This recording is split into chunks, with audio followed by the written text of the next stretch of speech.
Hey YouTube, I thought I'd come along and tell you why I'm here and who I am and all that good stuff.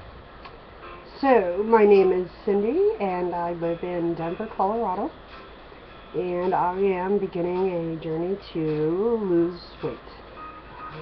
I've been trying for probably 25 years and haven't been able to reach any significant success on my own, so I'm going to have bariatric surgery. That's what I'm here to talk about. So, today's October 5th, 2015. It's a Monday. And let me give you some of the basic stuff to begin with. Today, I weigh 286.2 pounds. That leaves me with a BMI of 44.8 and puts me in the obese category. My goal is to weigh 150 pounds. I've just started on this little pathway and thought this was a good place to start. Last Wednesday I met with a surgeon here at St. Joseph's Hospital in Denver. I'll tell you his name if he gives me permission, but I didn't think about doing this until a couple days ago, and I'd already met with him, so I'll need to get permission and then I'll let you know who he is. Great guy, very short meeting, very much to the point, which is totally within my taste. I didn't really need to hear the big long speech about why I'm this big and on and on. So, in discussing the possibilities, the options for the different types of procedures, I have elected to go with the Roux-en-Y. Basically, that is, in my opinion, what everybody imagines weight loss surgery to be, bariatric bypass surgery. Basically, they cut out a large portion of your stomach and create a very small pouch, comparatively speaking, for you to process your food through. He told me that my stomach is basically right now the size of a football, and he's going to make it the size of a banana. Although that seems kind of large to me. In my reading and my research online and on YouTube and wherever else I can put my hands on some literature, I learned that some people end up with a stomach the size of a tennis ball, which probably, if shaped correctly, a banana is about the size of a tennis ball, I guess, now that I think about it. So that's what I'm going for.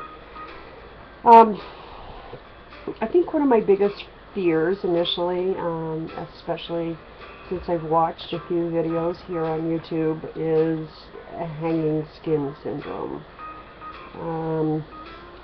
I read one lady described her boobs as tube socks, and I'm not looking forward to that. So, I want to prevent that as much as possible, because obviously the purpose here is to look better, and hanging skin probably doesn't look better than fat. So, what I've tried to do is research on how to prevent that, or at least minimize it. Things I've considered are body wraps, which I've learned have a very temporary effect. Contouring surgery is not an option for me because my insurance doesn't cover it, and I certainly don't have the money to pay for that out of pocket. Exercise seems to be the one thing that everybody says is the most effective way to minimize it, which I'll be happy to do that once I'm able to, but having asthma and bronchitis and osteoarthritis, those are not things that I can do right now. I will as the surgery comes to pass and the weight begins to drop and I am able to get up without pain in my lower back or exacerbating all of those conditions. I will begin to do the exercise, and I hope that I can be faithful about doing so. One of the other things that kind of occurred to me was every woman who gives birth at one time or another in their lives experiences weight gain, skin stretching, and stretch marks. So, what do?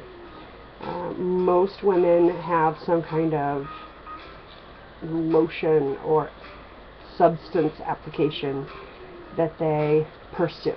So, that's what I did. And last night I went to the store and this is what I found. Palmer's Cocoa Butter Formula Massage Lotion for Stretch Marks. Let's see, containing shea butter, argan oil, almond oil, collagen, and elastin. This container at my local grocery store, 8.5 ounces, almost $7. You know what? If my boobs aren't tube socks, totally worth it. So that's what I'm going to do. But in starting to apply this lotion, and remember I told you it's October, and I live in Denver, and so that makes lotion cold.